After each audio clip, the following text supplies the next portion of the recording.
Semaine, on se demande comment les vacances sont appréhendées dans le monde. Hier au Liban, aujourd'hui au Brésil, une carte postale pour des millions de touristes qui choisissent Rio chaque année pour se détendre.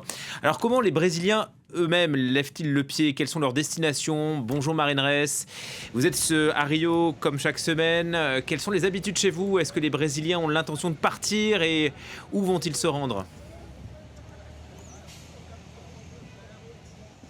Oui, bonjour Julien, vous l'avez dit, ce sont les vacances ici aussi au Brésil, mais ce sont les petites vacances, celles de 2 semaines, juste après le second trimestre d'école. Il faudra attendre le mois de décembre pour voir les Brésiliens partir en vacances un peu plus longuement. À ce moment-là, les écoliers ont environ 1 mois et demi de repos, mais vous l'avez dit, en attendant, les vacanciers étrangers ont déferlé au Brésil et surtout à Rio de Janeiro, où je me trouve. Le pays a vu des records de fréquentation explosé l'an dernier, plus 37% de touristes par rapport à l'année dernière. C'est environ 9 millions d'étrangers qui ont visité le Brésil l'an dernier. Alors en ce qui concerne le portrait typique d'un vacancier brésilien, c'est un peu compliqué de faire son portrait robot tant les inégalités sociales sont présentes ici au Brésil.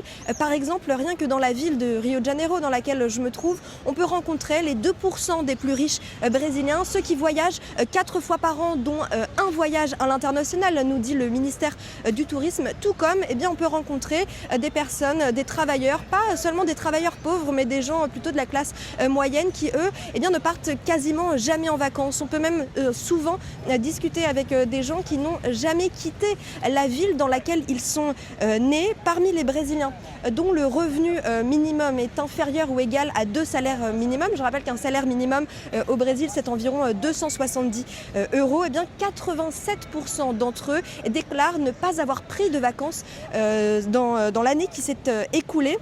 22% d'entre eux se sont néanmoins rendus dans les villes de l'intérieur.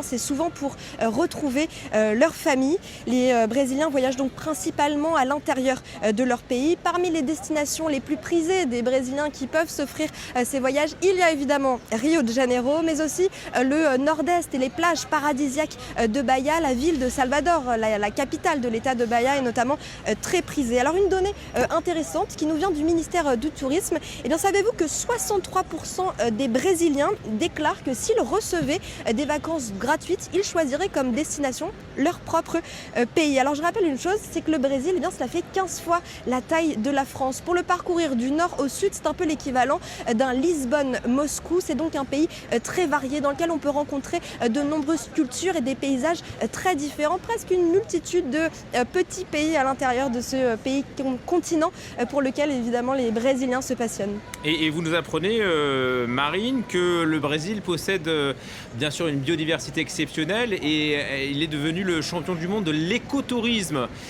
des voyages qui séduisent de plus en plus les étrangers, mais surtout les Brésiliens. Oui, exactement. Le Brésil, il possède cette biodiversité exceptionnelle et c'est devenu le champion du monde de l'écotourisme parce que c'est quelque chose que le pays a bien compris et sur lequel il compte miser. 30% des voyageurs brésiliens déclarent vouloir voyager dans des destinations dites éco-durables. Et pour la première fois, c'était très récent, c'était en avril dernier, les 9 États qui composent l'Amazonie brésilienne se sont enfin unis pour créer leur propre marque. Alors cela s'appelle les routes de l'Amazonie intégrée. Objectif, promouvoir dans cet espace, cette biodiversité si fragile, un tourisme durable qui travaille avec des licences et des labels d'origine. C'est aussi une manière d'encourager les Brésiliens à visiter leur propre pays parce qu'en discutant avec le ministère du Tourisme, il nous disait les Brésiliens qui ont la chance de partir loin, ils préfèrent aller au nord, aux États-Unis ou plus au sud, à Buenos Aires, en Argentine. Le Brésil, c'est donc devenu une référence mondiale en matière de tourisme régénératif. Il a été de nombreuses fois primé, notamment par exemple, pour la conservation des jaguars. Ici, on peut voir les jaguars dans leur état naturel avec des scientifiques qui permettent de participer à cette préservation. Il y a également des entreprises tech comme Biofarm Corail. C'est une entreprise de technologie, je vous le disais, qui a pour but de développer les coraux au Brésil et ils ont récemment ouvert leurs portes au tourisme. Alors, c'est pas que du marketing, c'est une vraie entreprise de technologie mais qui a capitalisé sur cette envie des touristes brésiliens d'aller en vacances dans des lieux éco-touristiques. touristes. C'est un type de tourisme qui coûte assez cher. On nous disait environ 200 € la journée, mais preuve que les Brésiliens ont un intérêt et pour leur pays et pour une consommation plus durable, parce que 70% de leurs clients sont des Brésiliens. Bon ben en tout cas les images donnent bien envie et vos explications aussi. Merci beaucoup Marine Ress et on espère que vous aurez droit à quelques jours de congé à la rentrée prochaine pour notre nouveau tour du monde des correspondants. Merci encore à toute l'équipe du Brésil